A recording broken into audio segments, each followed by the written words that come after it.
tetap baca Fatihah. Makmum, tadi saya baca Fatihah. Kapan? Dua pendapat. Nah, tentang kapannya dua pendapat. Pertama, selesai waladhdallin. Waladhdallin. Amin. Bismillahirrahmanirrahim. Alhamdulillah rabbil alamin arrahmanir rahim maliki yaumiddin. Iyyaka na'budu wa iyyaka nasta'in. Ihdinas siratal mustaqim. Shiratal ladzina an'amta 'alaihim ghairil maghdubi 'alaihim waladdallin. Amin. Pas 15 detik saya hitung, tengok jam. Jadi kalau ada orang mengatakan, kalau baca Fatihah setelah imam tak sempat lah Pak Ustaz. Aku pula tak sempat 15 detik. Kecuali imam tu ayatnya pendek, betul? Nun, Allahu Akbar. Belum pernah saya dengar imam baca nun, Allahu Akbar lagi. Cara yang kedua, ikuti bacaan imam. Ini cara kedua. Bismillahirrahmanirrahim. Alhamdulillahi Rabbil Alamin Ar-Rahmanir Rahim. Setelah imam baca, dia tak baca lagi, karena dia sudah mengikuti bacaan imam. Begitu cara membaca menurut mazhab Syafi'i. Dua, apakah meminta ruqyah itu dilarang Pak Ustaz? Soalnya ada acara ruqyah masal. Minta ruqyah tak dilarang. Mana dalilnya?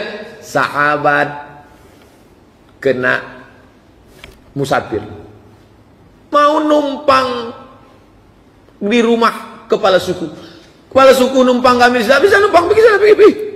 Pergilah mereka. Begitu dah tengah jalan, datang utusan kepala suku menjemput. Kemari, kenapa? Kena kala jengking kepala suku.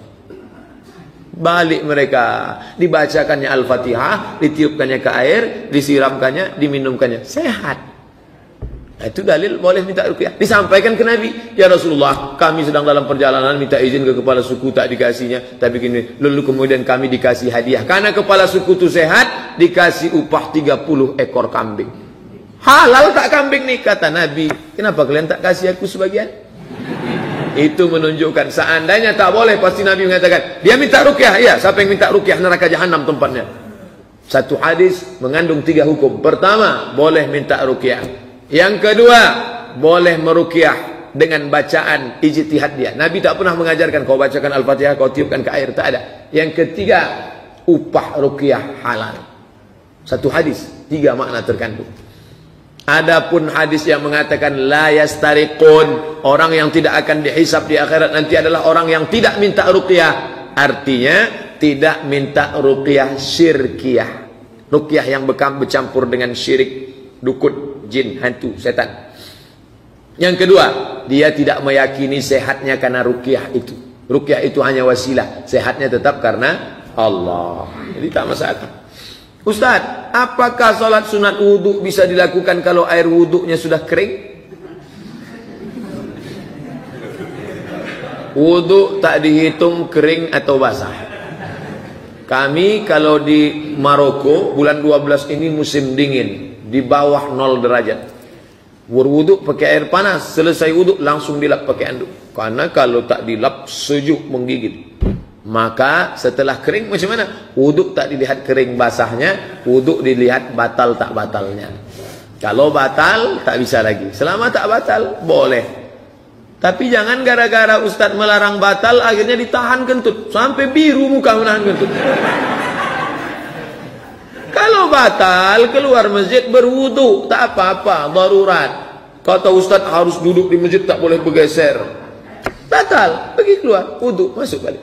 Yang tak boleh itu keluar, masak pula dulu, goreng ikan, baru masuk balik. Itu betul. Nah, Ustaz, apakah Wahabi itu sesat? Di mana letak sesatnya?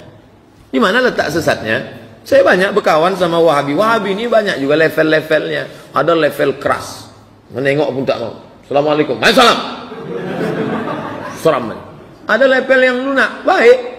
Malah dia merekomendasi. Bila anda ingin keluar dari kotak kecil, jangan sampai picik, maka bacalah buku Abdul Somad, 37 masalah populer. Ustaz Abdullah Hadrami, salafi dari Malang. Garis lunak. Ada garis keras, ada garis tengah, ada garis lunak. Ini jangan main pukul rata. Sesat ini Pak Ustaz. Di mana sesatnya? Yang suka membid'ah-bid'ahkan yang tak bid'ah, itu hati-hati. Ketika kita katakan, hei pelaku bid'ah, padahal perbuatan itu tak bid'ah, maka kita otomatis mengatakan, hei penghuni neraka. Karena bid'ah sama dengan dhalalah. Kalau tak sepakat ulama itu bid'ah, tak boleh kita katakan bid'ah. Ustaz, jadwal kajian Ustaz yang siang di mana saja? Soalnya kawan banyak yang tak bisa keluar malam. Siang saya pun jarang pula keluar datang. Jadwal saya hari Rabu di Ar-Rahman, tapi sudah 4 kali tak datang, absen.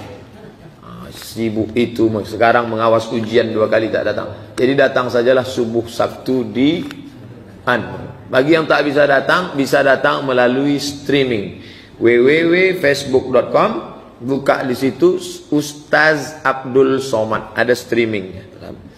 Pahala streaming insya Allah beda-beda tipis dengan yang lain. Asal jangan sholat berjamaah streaming, itu tak boleh. Usolli fardhu subhi raka'ataini streaming lillahi ta'ala. Oh, tak. Dengar pengajian streaming tak apa-apa. Ustaz, kata Ustaz Zakir Naik, orang murtad tak harus dibunuh. Gimana tuh Pak Ustaz? In sahal hadis fahuwa mazhabi. Kalau ada hadis sahih, campakkan pendapatku, kata Imam Syafi'i. Jangankan pendapat Zakir Naik, pendapat Syafi'i pun campakkan kalau ada hadis sahih. La yahillu damu mri'in muslim illa bi ihdas salas. Kertas terakhir. Tidak halal darah orang muslim kecuali 3. Ad-nafsu bin nafsi, pembunuh, pancung kepalanya. As-sayyibu zani, pezina, rajam sampai mati. Kalau dia sudah nikah, berzina, rajam sampai mati. Yang ketiga, at-tariku lidini, orang yang murtad, hukumnya pancung. Ustaz, bila rakaat 1, rakaat 2 dibaca ada Ustaz yang mengatakan apa benar dibaca dalam arti terbalik, terbaik dibaca. Bila rakaat 1 At-Tin, rakaat kedua Alam Nasrah. Ayat sungsang maksudnya. Saya aliyah di Air Pala, Nurul Pala, Air Molek, Indragiri Hulu. Datanglah penceramah. Siapa yang membaca ayatnya tidak sesuai urutan Quran? Rakaat pertama kuliah kul a'udzu birabbin nas, rakaat kedua kul huwallah, dari bawah ke atas, maka tidak ada pahalanya. Dia datang dari Sulawesi Selatan, orang Bugis, tidak ada pahalanya. Tak disebutnya dalam kitab apa. Saya mau bertanya, malu, awak masih anak sekolah waktu itu. Akhirnya waktu di Mesir saya cari dapat. Ada dalam kitab Majmu' Syarah Muhazzab Imam Nawawi, mazhab Syafi'i. Kata Imam Nawawi, kalau ada orang solat ayatnya terbalik, rakaat 1 di bawah, rakaat 2 di atas, maka pahalanya tak ada. Bukan hadis Nabi, ijtihad ulama. Tapi adabnya kurang, pahalanya tetap ada. Tapi yang sebaik-baiknya berurutlah. Kalau sudah wadduha baru Alam Nasrah, baru ke bawah. Kalau mau ujung-ujung kul a'udzu bil falaq, baru kul a'udzu birabbin nas. Jangan di start paling bawah. Kemana lagi? Habis nas kemana lagi? Itu tentang adab saja. Adab hamalatul Quran, adab qura'ul Quran. Pertanyaan terakhir, bagaimana keluarga sudah kita ajak untuk ke masjid tapi nanti ke nanti? Apa kita terus menerus mengajaknya? Ajak dia. Sampai kapan? Sampai dia stroke koma di ICU.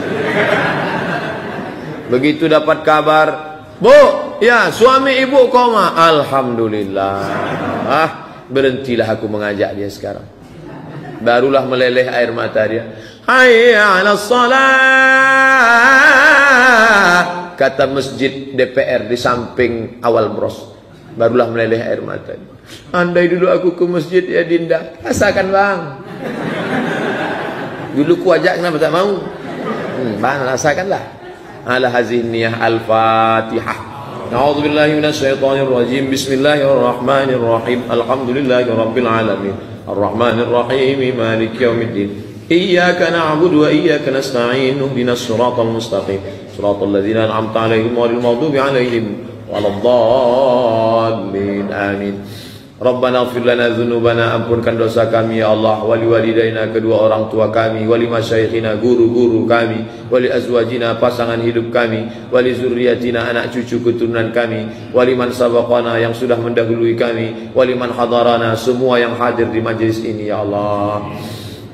Allahumma la sahla, tak ada kemudahan illa ma ja'altahu sahla, kecuali engkau menjadikannya mudah. Wa anta taj'alul hazana idza syi'ta sahla, segala yang sulit menjadi mudah. Fayassir lana umurana, mudahkan segala urusan kami ya Allah. La tada'na dzamban illa ghafarta, segala dosa kami ampunkanlah. Wala aiban illa satarta, segala aib cacat kami tutupilah. Wala musafiran illa wasalta, yang musafir sampaikan ke tujuannya. Wala maridan illa syafaita, yang sakit berikan kesembuhan ya Allah. Wala mayyitan illa rahimta, yang meninggal dunia curahkan rahmat dan kasih sayangmu ya Allah. Allahumma dafa'ana al-ghala wal waba wal fahsya wal riba wal zina wal munkar, jauhkan malapetaka, bencana, musibah, riba, zina, narkoba, perbuatan keji dan mungkar min baladina hadza khassah, dari kampung halaman kami dan seluruh negeri kaum muslimin ya Allah. Allahumma khtim lana bi husnil khatimah wa la takhtim alaina bi su'il khatimah. Allahumma ja'al akhira kalamina 'inda intihai ajalina, jadikan akhir kalam kami ketika ajal kami sampai, yang keluar dari mulut kami la ilaha illallah.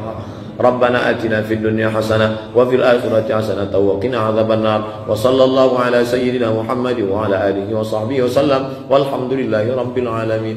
Taqabbalallahu minkum minna wa minkum taqabbal ya karim. Assalamualaikum warahmatullahi wabarakatuh.